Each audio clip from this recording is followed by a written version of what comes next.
এবার আবহাওয়ার খবর আপনাদের জানিয়ে রাখি। রাজ্যে আজ আংশিক হাওয়া বদল, হেমন্তের পরশ ভোরেই গায়েব।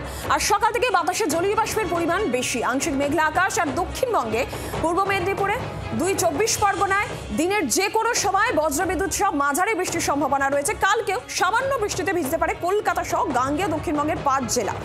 সোমবার কালী পুজো, ফের ঝলমলে হেমন্তের আকাশ। কালী পুজোর দিন থাকবে বলেই জানা যাচ্ছে হাওয়া অফিসের তরফে। তবে বাতাসে তখনও কিছুটা জলীয় বাষ্প থেকে যাওয়ায় ভোরের দিকে একটা শিশিরানি হিমেল অনুভূতি মিলবে। ভোরে হেমন্তের পরশ গায়েব। আজ থেকে রাজ্যে ফের হাওয়া বদল। উত্তরের ৩ এবং দক্ষিণের ৩ জেলায় বিক্ষিপ্তভাবে হালকা থেকে মাঝারি বৃষ্টির পূর্বাভাস। তার সঙ্গে কোথাও কোথাও বজ্রবিদ্যুৎ সহ বৃষ্টির সঙ্গে ৩০ থেকে ৪০ কিলোমিটার বেগে দমকা ঝোড়ো হাওয়া। এই পরিস্থিতির আবারও পরিবর্তন ঘটতে চলেছে কালী পুজোর দিন, কারণ সোম এবং মঙ্গলবার আকাশে আবারও ঝলমলে রোদ। তবে আপেক্ষিক আর্দ্রতা বেশি থাকায় সেই দুদিন অন্তত হেমন্তের পরশ পাওয়া যাবে না, যা আবার পাওয়া যাবে বুধবার থেকে।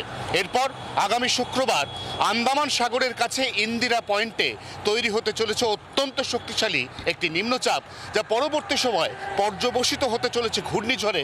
এমনই পূর্বাভাস নয়াদিল্লির মৌসুম ভবনের। ২৪ ঘন্টার জন্য ক্যামেরায় তরুণের সঙ্গে অয়ন, কলকাতা। বাংলার আওয়াজ, বাঙালির আবেগ, জি 24 ঘন্টা।